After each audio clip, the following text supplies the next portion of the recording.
नमस्कार, आप सभी का हमारे चैनल जय गुरुदेव उत्तराखंड पर एक बार फिर से बहुत बहुत स्वागत है। आशा करते हैं कि आप और आपके परिवारजन सभी स्वस्थ होंगे। इसी कामना के साथ बढ़ते हैं आज के अद्भुत क्रमांक की ओर। आज का ये अद्भुत विषय आप सभी के प्रश्नों का प्रत्युत्तर है। इसी क्रम में, इसी संदर्भ में हमारे पास बहुत से प्रश्न आ रहे थे कि अपने जीवन में बहुत से मेहनत करने के बाद, बहुत से अद्भुत कार्य करने के बाद और अपने एक लक्ष्य को निर्धारित करने के पश्चात भी हम सफल नहीं हो पा रहे हैं, जीवन में सफलता हमें प्राप्त नहीं हो रही है। तो ऐसा क्या करना चाहिए कि हमें भी सफलता का आभास हो, जीवन में सफलता का अनुभव कर पाएं। तो आज का ये विषय है और इस पर महाराज जी ने अपने क्या वक्तव्य दिए हैं उस पर भी आज चर्चा करेंगे। तो बढ़ते हैं आज के अद्भुत क्रमांक की ओर। हमारे सनातन धर्म के धर्म ग्रंथों में भी एक बात इंगित की हुई है कि जो व्यक्ति जीवन में लक्ष्यगत तरीके से अपने कार्य के लिए प्रयासरत रहते हैं, सफलता अंत में उन्हीं को प्राप्त होती है। या जीवन में ऐसे व्यक्ति जिनका एक लक्ष्य तो निर्धारित किया ही हुआ है और साथ साथ उस लक्ष्य के प्रति ईमानदारी से कार्य करने वाले लोगों को सफलता निश्चित ही मिलती है। और महाराज जी का भी अद्भुत वक्तव्य इसी क्रम में है कि यदि आप अपने कार्य को लेकर, यदि आप जीवन में कोई भी कार्य करते हो, आप व्यवसायी हो, नौकरी पेशा हो या कोई भी कार्य करते हो, यदि आप उस कार्य को पूजा की तरह करते हैं और उस कार्य को ही सबसे बड़ा मानते हुए उस पर मेहनत करते हैं, तो आपको ईश्वरीय आशीर्वाद के साथ साथ में जीवन में सफलता निश्चित तौर पर मिलती ही है। अर्थात महाराज जी भी ये कहना चाहते हैं कि अपने कार्य को जो पूजा समझ के करते हैं, उन जनों को जीवन में सफलता का अनुभव बहुत शीघ्र होता है और निश्चित तौर पर उनकी सभी मनोकामनाएं भी पूर्ण होती हैं। तो ये दोनों वक्तव्यों पर यदि हम थोड़ा गहराई से इस बात को समझने का प्रयास करें तो हमारे प्रश्न का उत्तर स्वतः ही हमें प्राप्त हो जाता है।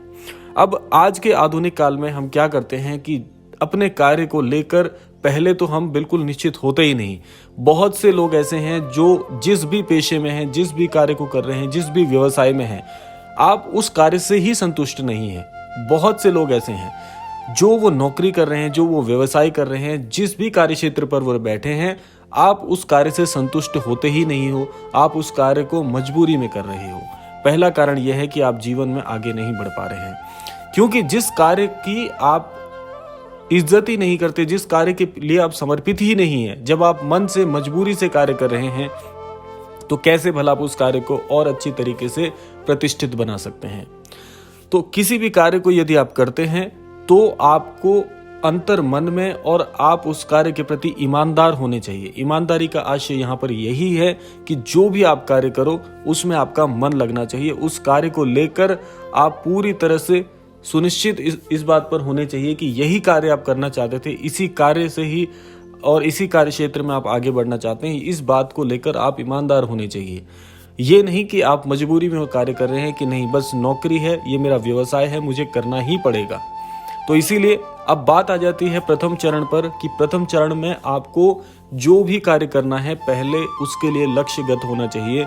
आपको पता होना चाहिए कि आप किस व्यवसाय में जाना चाहते हैं, आप कौन सी नौकरी करना चाहते हैं, आप जीवन में क्या बनना चाहते हैं। तो पहली बात, आपका लक्ष्य बहुत साफ आपको दिखाई देना चाहिए। लक्ष्य साफ दिखने के साथ साथ में आपको यह अच्छी तरह से पता होना चाहिए कि जिस व्यवसाय में, जिस नौकरी में आप जा रहे हैं, उसे पूरी ईमानदारी से, पूरे अपने फर्ज समझकर उस कार्य को निभाएंगे, तभी आप उस कार्य के प्रति जाकर उस कार्य को प्राप्त करें। तो यह बात आपको पता होनी चाहिए, क्योंकि जो कार्य के लिए आपका मन ही तैयार नहीं है, उस कार्य को आप कभी भी अच्छे से नहीं कर सकते हो। पहली बात। अब दूसरा चरण क्या है? दूसरे चरण में या दूसरी परेशानी हमारे जीवन में क्या आती है? दूसरी परेशानी यह आती है कि जिस कार्य को भी हम कर रहे हैं उसमें आप बिल्कुल एकाग्रचित नहीं होते। आपका मस्तिष्क, कार्य तो कुछ और है लेकिन आपका मस्तिष्क कहीं और है। जब आपका मस्तिष्क ही उस कार्य पर पूरी तरह से एकाग्रचित नहीं है तो पूरी संभावना रहती है कि उस कार्य में आप अच्छा अपना नहीं दे पाएंगे, 100% नहीं दे पाएंगे। उस कार्य में गलतियां होने की पूरी संभावना है। इसीलिए आपके द्वारा आपके कार्य क्षेत्र में आपको कई बार लज्जित किया जाता है, आपसे कई बार कहासुनी हो जाती है जो आपके बड़े अधिकारी हैं, या जो भी व्यवसाय आप कर रहे हैं वह व्यवसाय आपका धीरे धीरे से खराब होने लगता है और आपकी जो साख है वह खराब होने लगती है। तो कई लोगों को यह बात भी पता नहीं होती है। तो इसीलिए जो भी कार्य आप करें पूरे ईमानदारी, पूरे एकाग्रचित होकर करें, और एकाग्रचित मन की यदि आप सहायता लें तो अपने आप में ये बहुत बड़ा अवसर आपके लिए प्रदान कर सकता है। आपको एकाग्रचित मन की जो शक्ति होती है, जो इच्छा शक्ति का आप प्रयोग करते हैं, वह इच्छा शक्ति कोई छोटी मोटी शक्ति नहीं है, ये बहुत बड़ी शक्ति है।